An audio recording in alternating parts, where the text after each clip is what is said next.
Yeah, so if you're anything less than awesome right now with your food, the way to improve that is through willingness and surrender. And here's the challenge with that: willingness and surrender are deeply mysterious spiritual phenomena, in my opinion. Um, they're not the kind of thing that you can just, order on room service and just, have them arrive on call. They just don't work that way. I've thought deeply about the topic of willingness over the years. Willingness, surrender, whatever you want to call it. And it seems to me that there's three ways to get it. One is through grace, like it's just gifted to you, which of course you have no control over. I will say, though, that in observing now tens of thousands of people on this journey, um, that's uh, most likely to be freely given at the beginning, like when you first start out. So many people come here just brimming with this gorgeous willingness. And then they get down the path and maybe they start to monkey around with things. And then somehow it's so much harder, right?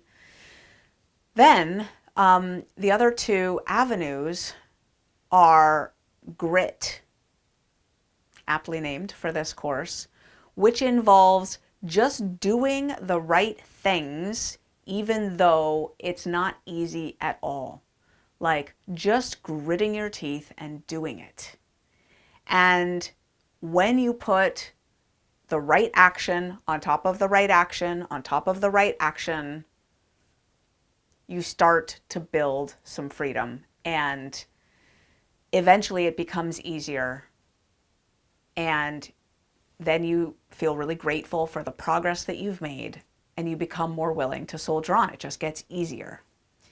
That's a hard row to hoe because it's just not very easy, right? It's not a downhill hike, it's an uphill hike. But it's doable. It's totally doable, especially if you take it one day at a time. And the third way is through what I call gruesomeness. So grace, grit, and gruesomeness. I am a fan of alliteration. Gruesomeness means you beat your head against the brick wall until you are just bloody and near death. And I have to say, I have taken that route more times than I care to admit. Willingness and surrender, the deep kind, the kind that produce a sustained change, in my experience, often come beyond the point of having been desperate. Yep, I was desperate many times. I stopped eating and then I picked up again. Beyond the point of wanting it, beyond the point of needing it, beyond the point of wishing for it. But at a point when the exhaustion from having been in the battle with the disease of food addiction is so extreme that you just don't practically have the energy anymore even to lift up the fork. Like you're just beaten and tired. And with that kind of gruesomeness, that kind of bloody forehead from beating your head against a brick wall, there's like just a quiet, not flashy, not coming with a big, epiphany of like, eureka, I'm never going to eat again. I've got it now. No, it doesn't actually feel like that. It's just a like, you don't really think you can do it. Maybe with the help of someone dear, you just write down your food, you stare at it, you have no idea whether you could possibly just eat only and exactly that the next day. But breakfast comes and that's what you eat. And lunch comes and that's what you eat.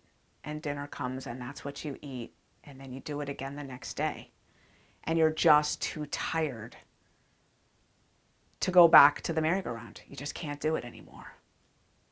So those are the three ways. Grace, that's the easy way. That's the pink cloud way. Grit, trudging through with force and effort, just doing the right thing because it's the right thing to do, just taking orders, and gruesomeness, like you really get to the end of the road with the food. Now, here's the good news for you. You ready? A course like this can recreate the grace.